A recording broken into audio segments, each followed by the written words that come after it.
بسم اللہ الرحمن الرحیم۔ السلام علیکم ناظرین، میرا نام ثروت فلیم ہے۔ کل عمران خان صاحب نے ایک اعلان کروا دیا ہے کہ عاشورہ کے بعد باقاعدہ طور پہ پولیٹیکل موومنٹ وہ شروع کرنے جا رہے ہیں، سیاسی تحریک جس کا انتظار تھا پاکستان تحریک انصاف کے ورکرز کو، کیونکہ یہ عمران خان صاحب کی رہائی سے ڈائریکٹلی جڑی ہوئی ہے۔ اس سیاسی تحریک کو شروع کرنے کے لیے عمران خان صاحب نے کہا ہے کہ 10 محرم کے بعد، یعنی کہ جو اتوار آ رہا ہے، اس اتوار کے بعد سیاسی تحریک باقاعدہ طور پہ شروع کر دی جائے گی۔ اس اعلان کے بعد آپ کو سوشل میڈیا پہ پاکستان تحریک انصاف کا ایک بڑا ہی ایک وارم ویلکم نظر آ رہا ہے، بڑے وہ پرجوش ہیں، لیکن جو قیادت ہے اس کی طرف سے اسے نہ تو ویلکم کیا گیا ہے اور اس کے اوپر نہ ہی کوئی بات ہو رہی ہے، اور نہ ہی کسی کا آپ کو کوئی بہت بڑا اور اس قسم کا سٹیٹمنٹ نظر آئے گا کہ وہ اس پولیٹیکل موومنٹ کو شروع کرنے کے لیے تیار ہیں۔ ورکر تیار ہیں، مگر موجودہ لیڈرشپ کے اندر ہمیں ایسی کوئی چیز نظر نہیں آ رہی۔ خیبر پختونخوا کے اندر ایک بحث چھڑ گئی ہے، کیونکہ خیبر پختونخوا میں پاکستان تحریک انصاف کی حکومت ہے اور جو ریسورسز کا استعمال ہے وہ ہوتا ہے۔ اب خیبر پختونخوا کے اندر سمجھ نہیں آ رہی کہ یہ تحریک کس نے لیڈ کرنی ہے، اور پوری پی ٹی آئی بھی اس کے اوپر کنفیوز نظر آ رہی ہے، کیونکہ ہر ایک کی ایک اپنی ڈیڑھ اینٹ کی مسجد ہے جس کے اندر وہ اپنے حساب سے ذمہ داریاں سنبھال لیتا ہے۔ عمران خان صاحب کی طرف سے اب کی بار جو ہے وہ پی ٹی آئی کی موومنٹ کو لیڈ کرنے کے لیے اپنا نام تو دیا گیا ہے، لیکن چونکہ عمران خان صاحب سے ملاقاتیں بند ہیں اور ان بندش کی وجہ سے ابھی تک یہ کلیئرٹی نہیں ہے کہ عمران خان صاحب کی ہدایات کو کون کس طرح سے باہر آ کے اس کے اوپر امپلیمنٹ شروع کروائے گا۔ خیبر پختونخوا کے جو ایک دھڑا علی امین گنڈا صاحب کے ساتھ ہے، وہ یہ سمجھتا ہے کہ پاکستان تحریک انصاف کی اس پولیٹیکل موومنٹ کو گنڈا صاحب کو ہینڈل کرنا چاہیے، انہی کو لیڈ کرنا چاہیے، کیونکہ ان کے پاس پاور ہے، ریسورسز ان کے پاس ہیں اور وہ اس موومنٹ کو لیڈ کرنے کی اتنی اہلیت رکھتے ہیں۔ لیکن اس کے علاوہ جو ورکر ہے وہ یہ سمجھتا ہے کہ یہ تحریک علی امین گنڈا صاحب کو جو ہے وہ لیڈ نہیں کرنی چاہیے۔ اسلام آباد کے اندر یہ گردش کر رہا ہے کہ شاید چیئرمین بیرسٹر گوہر صاحب پاکستان تحریک انصاف کی اس موومنٹ کو لیڈ کریں گے، کیونکہ صرف گنے چنے چند دن باقی رہ گئے ہیں اور ابھی تک جو ہے وہ لاہے عمل جو بھی بننا ہے وہ پی ٹی آئی کی موجودہ لیڈرشپ نے بنانا ہے۔ لیکن جہاں تک تعلق بیرسٹر گوہر صاحب کا ہے، تو بیرسٹر گوہر صاحب کے اندر اتنی کیپیسٹی ہمیں نظر نہیں آتی کہ وہ اس تحریک کو لیڈ کریں گے، یا کبھی انہوں نے اس طرح سے لیڈ کیا ہو یا ٹل اینڈ تک بیرسٹر گوہر صاحب گئے ہوں۔ بیرسٹر گوہر جیسا جو شخص ہے وہ ہمیشہ مفاہمت کی بات کرتے ہیں، اور بہتر راستہ یہی ہے کہ اگر آپ ٹکراؤ کی بجائے مفاہمت کے ساتھ آگے بڑھ جائے تو اس سے اچھا راستہ کوئی نہیں ہے۔ لیکن یہاں پر یہ سمجھنے کی بڑی ضرورت ہے کہ مفاہمت کی خواہش مند پاکستان تحریک انصاف کی وہ ساری لیڈرشپ ہے جو اس وقت جیلوں میں نہیں ہے، جیلوں سے باہر ہے، جن کے پاس پاور ہے، جن کے پاس اختیار ہے، جن کے پاس عہدے ہیں، وہ سارے کے سارے لوگ ان تمام چیزوں کے باوجود یہ سمجھتے ہیں کہ ہمیں باقاعدہ بات چیت کر کے آگے بڑھنا چاہیے، مصالحت کا راستہ اپنانا چاہیے اور اسٹیبلشمنٹ کے ساتھ ہمیں بیٹھنا چاہیے۔ لیکن ایک وہ شخص جس کے ساتھ اس وقت پی ٹی آئی کی پوری پاور ہے، مطلب پی ٹی آئی کا جو ورکر ہے وہ صرف عمران خان صاحب کے نام کے ساتھ جڑا ہے، اب وہ ورکر اور خود عمران خان صاحب جیل میں رہتے ہوئے اور بندشیں برداشت کرتے ہوئے، تکالیف کو سہتے ہوئے، ایک بالکل تنہائی کے عالم میں رہنے کے باوجود بھی، ان سختیوں کے باوجود بھی عمران خان صاحب سمجھتے ہیں کہ انہیں کسی ڈیل کی ضرورت نہیں ہے، کیونکہ آج بھی وہ یہ سمجھتے ہیں کہ ڈیل کا ایک واضح مقصد ہے کہ سامنے والے فریق کی مشروط ایک ایگریمنٹ کے ساتھ میں باہر آؤں گا، یا اس کی مشروط ایگریمنٹ کو مجھے ایکسیپٹ کرنا پڑے گا، جو عمران خان جیسے آدمی، ان جیسے سیاستدان کے نزدیک ایک غلامی ہے۔ وہ یہ سمجھتے ہیں کہ بغیر ڈیل کے ایک پبلک پریشر بلڈ کرنا ہوگا اور ڈیل کے بغیر ہمیں آگے بڑھنا ہوگا، کیونکہ یہ سول سپرمیسی یہی ہے، ڈیموکریسی یہی ہے کہ آپ آپس میں کوئی ایگریمنٹ کرنے کی بجائے جو عوام کی منتخب حکومت ہے یا عوام کے منتخب لوگ ہیں ان کے لیے چارہ گر بنے۔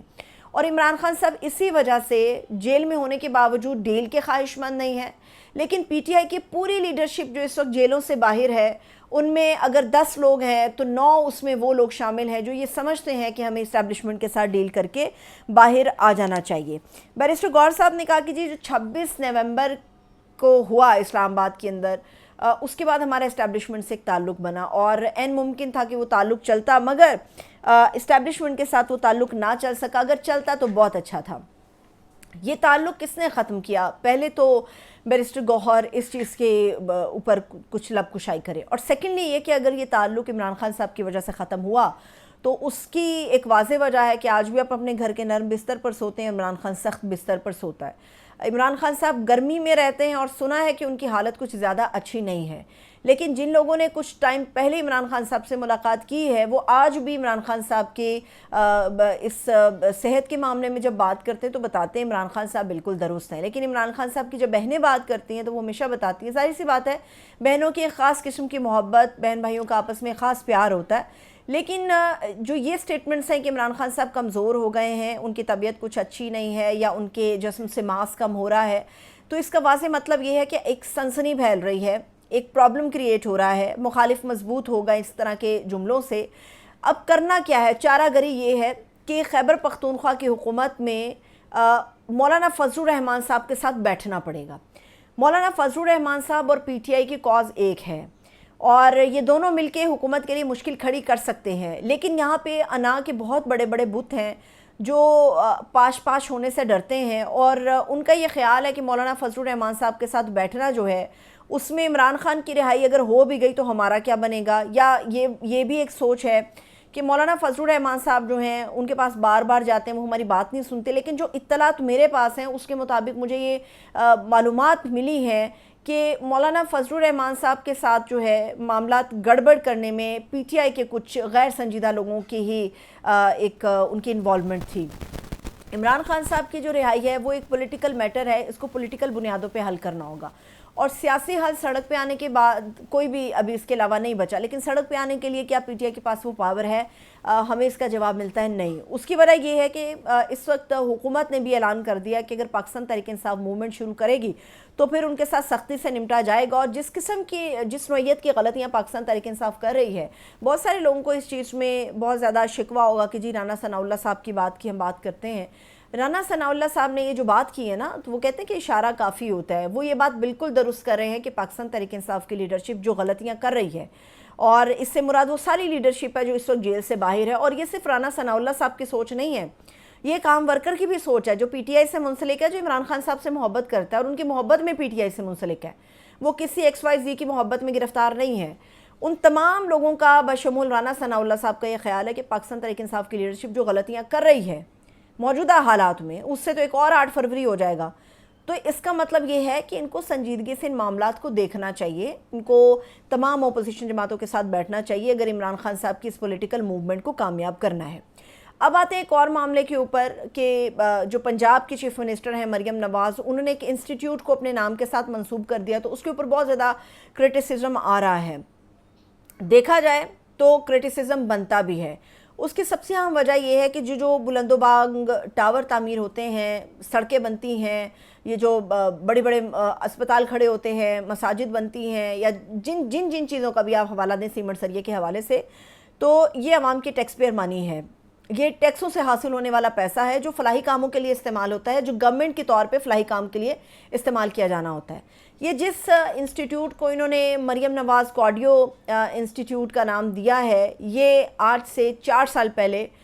جو میں نے کچھ دیکھا، جرنلسٹ دوستوں نے اس بلڈنگ کو بھی دکھایا اور ساری باتیں، وہ تقریباً 4 سال پہلے اس کا سنگ بنیاد رکھا ہی عمران خان صاحب نے تھا۔ یہ بالکل جناح انسٹیٹیوٹ کے اپوزٹ سائڈ پہ آپ کو برج کے نظر آئے گا، اور یہ بلڈنگ عمران خان صاحب کے دور میں اس کا اپروول ہوا، سنگ بنیاد اس کا رکھا گیا اور اس کو تعمیر کیا جانا تھا،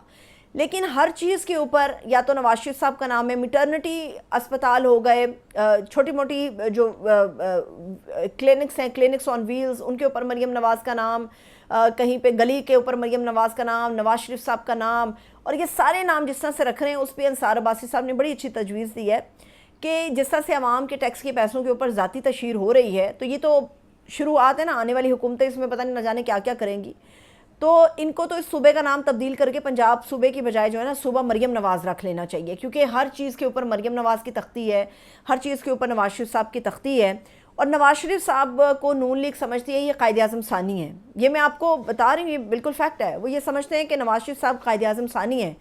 ڈر لگتا ہے اس وقت سے کہ یہی نہ کہہ دیں کہ جی قائد اعظم نے تو صرف ہمیں ایک ملک دلایا تھا، اس ملک کو کھڑا کس نے کیا، اس کی بلڈنگز کس نے بنائی، اس کا سارا نقشہ کس نے تبدیل کیا، وہ اصل میں نواز شریف نے کیا، اور پھر ایک وقت آئے گا کہ آج یہ باتیں ہو رہی ہیں کہ ان صوبوں کا نام تبدیل ہونا چاہیے، ہر جگہ پہ تختی لگ رہی ہے، اور جہاں پہ جو لوگ ملک کا نام روشن کرتے ہیں ان لوگوں کے لیے زمین کے آدھے ٹکڑے کے اوپر ایک چھوٹی سی پھٹی لگا دی جاتی، تختی لگا دی جاتی ہے، اس نام کے ساتھ ایک سڑک کا نام منسوب کر دیا جاتا ہے، کچھ عرصے کے بعد جب ایک نیا اور کوئی شخص نکلتا ہے پاکستان کا ہیرو بن کے تو اس پہلے والے کی تختی اتر کے دوسرے کی لگ جاتی ہے. تو یہ نہیں ہونا چاہیے.